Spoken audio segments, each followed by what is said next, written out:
கண்ணின் மணி போல் காத்திரே உம்மை துதியே துதியே துதித்திடுவேன்.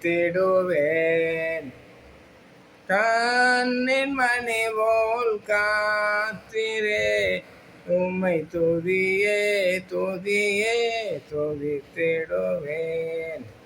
காத்தீரே எங்களை குடும்பத்தை கருத்தாக இந்த மாதம் எல்லாம் பொறுப்பாக வருகின்ற மாதமும் பாதுகாப்பீர்.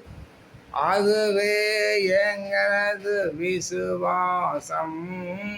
ஸ்தோத்திரம் ஸ்துதி பாத்திரம் உங்களை என்றும் என்றும் துதித்திடுவேன். ஆம் பிரியமானவர்களே, இந்த மாத கடைசி நாள் அவர்களுக்கு நன்றி செலுத்துங்கள்.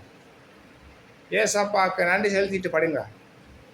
சாப்பிட்றதுக்காகவும் உடைக்காகவும் இருப்பிடத்திற்காகவும் அவர் கொடுத்த வியாதிகளிலிருந்து விடுதலை, சுகோத்தரமாய் போக்கை மரத்தின் பாதுகாத்தார். பில்லி சூனியம் பேய் பிசாசு பொறாமையினாய் விழுந்து விடுதலை கொடுத்தார். எல்லாவற்றிற்கும் நன்றி செலுத்துங்கள் என் பிரியமான பிள்ளைகளை. அதுதான் முக்கியம். நன்றி கடன் செலுத்திடுவோம். நம் ஏசப்பாவிற்கு செலுத்திடுவோம்.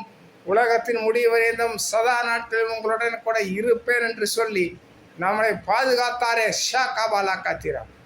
நன்றி செலுத்துங்கள். ஏசப்பாவின் நாமத்தில் உங்களை ஆசீர்வதிக்கிறேன். ஆமென்.